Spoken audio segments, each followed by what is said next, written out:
ملګرو دا سیټ ته چې کوم ویډیو کلیپ تاسو ته ښکاري شروع کې چې په اول ځل ما دا کلیپ وکتلو ما ویل چې دا سړی ولې داسې کوي په خپله ولاړ دی نور ته په موټر سایکل باندې ناست دی او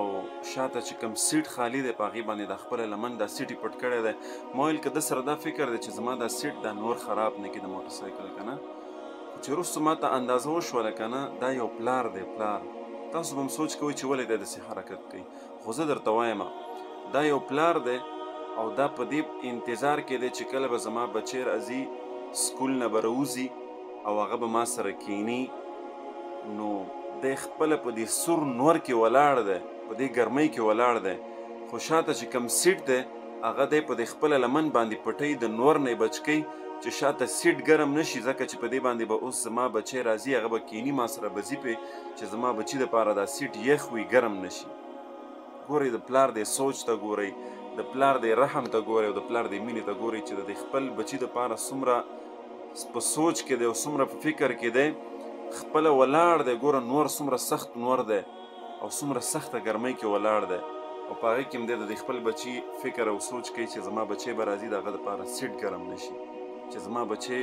په ګرم سیټ باندې کینني بلکې په یخ سیټ باندې کیني د پلار دی مینې ته تاسو وګورئ دې کلیپ زه دومره حیران کړم پوهېدم پرې نه چې دا دی کوي څه شی خو چې بعد کې راته اندازه وشوله او پوه شوم پرې چې دا خو یو پلار دی د خپل بچي دپاره فکرمند دی یقینا هر پلار د خپل بچي د کامیابۍ دپاره د خپل بچي د کامیابولو دپاره همیشه د خپل ځان ناکم کړی د خپل بچي د خوشحالولو دپاره همیشه پلار خپل ځان خفه کړی او د خپل بچي د مړولو دپاره پلار همیشه خپل ځان وږی پاتې کړی دا نن چې موږ تاسو په دې ځای باندې یو او یو څه یو په دې کې غټ کردار دا زموږ ستاسو والدین دی او په دې کې هم چې پلار دومره سخت دی دومره تکلیفونه دومره خوارۍ دومره سختۍ زموږ سره تېرې کړي بیا سبا چې موږ لږ راغټ شو په خپلو خو باندې ودرېږو ملا م رانیغه شي بیا وایو وایي پلار موږ دپاره څه کړي دي او پلار زموږ په څه پوهېږي داسې قسم الفاظ وایو قسم بالله په هغه ورځ باندې چې کله زموږ د خولې نه الله دې نه کړي دغسې الفاظ وځي په دغه ورځ باندې چې په یو پلار باندې څه تېرېږي که نه دا په هغه باندې په هغه ورځ باندې قیامت وي دا یاد وساتئ قیامت یو ځلې راځي چې کله د بچي د خولې نه دغسې الفاظ د پلار په مخ کې وځي هغه لمحه هم د قیامت نه کمه نه وي د یو پلار دپاره نو ځکه خو نبي صلی الله علیه وسلم فرمایي رضا الرب فی رضا الوالد وی د رب رضا دا د والد په رضا کې پرته ده که پلار راضي وي رب راضي دی او وی که چېرته او وی د رب خفګان د حدیث مخکې ټوکړه داسې ده چې د رب خفګان دا د پلار په خفګان کې پروت دی چې پلار خفه وي رب خفه دی الله دې موږ نه زموږ ستاسو والدین راضي کړي د خپلو والدینو قدر وکړي او فارسي ډېره نه راځي خو یو متل دی وی قدر زرگر زرگر شناست قدر جوهر جوهري د زرو قدر دا په زرګر باندې نو د والدینو قدر په هغه چا باندې دی چې د چا نشته دی د چا نه تللي دي دا دنیا یې پرېښې ده